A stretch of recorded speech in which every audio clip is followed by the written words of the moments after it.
Public Gold bukan hanya ada emas 999 yang kuning, kita juga ada silver tuan-puan.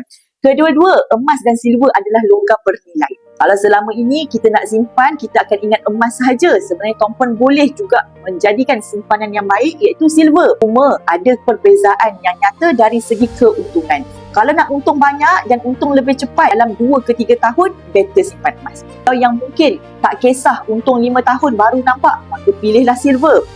Ini silver ini kalau kita tengok dua-dua 1 kilo, berat, sakit tangan saya macam angkat dumbbell. 1 kilogram ini adalah RM600,000. Okay.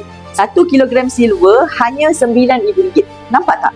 Angkat berat, logamnya besar tapi hanya menyimpan nilai RM10,000 saja. Kalau nak RM10,000 dalam bentuk emas, why not simpan 10 gram? Ringan pun ringan. Jadi sebenarnya kita nak apa? Kita nak logam yang berat-berat ke? Atau kita nak memudahkan urusan kita menyimpan duit? Sedangkan tuan-puan ada RM10,000. RM10,000 tuan-puan, kalau tuan-puan letak dalam wallet, tak boleh lipat wallet tuan-puan. Tak boleh tutup wallet. RM10,000 kertas nak letak dalam ni tak muat tuan-puan. Jadi cara yang mudah adalah tuan-puan bekukan RM10,000 dalam bentuk emas. Bila tuan-puan bekukan RM10,000 tuan-puan dalam bentuk 20 gram emas, dah nak dibawa di mana-mana. Tinggal dimasukkan dalam sini macam IC saja. Simpan kat sini. Tapi kalau tuan-puan nak simpan dalam bentuk silver yang sama, RM10,000 adalah 1 kilogram. Berat nak bawa pun lebih berat daripada handphone. Jadi sebenarnya tuan-puan yang bijak, kita simpan nilai tuan-puan. Lagi kecil, lagi bagus. Ya, kita tak perlu angkat berat-berat untuk nilai simpanan yang sama. Jadi kalau nak simpan emas ataupun nak simpan silver, di Public Gold kita ada tuan.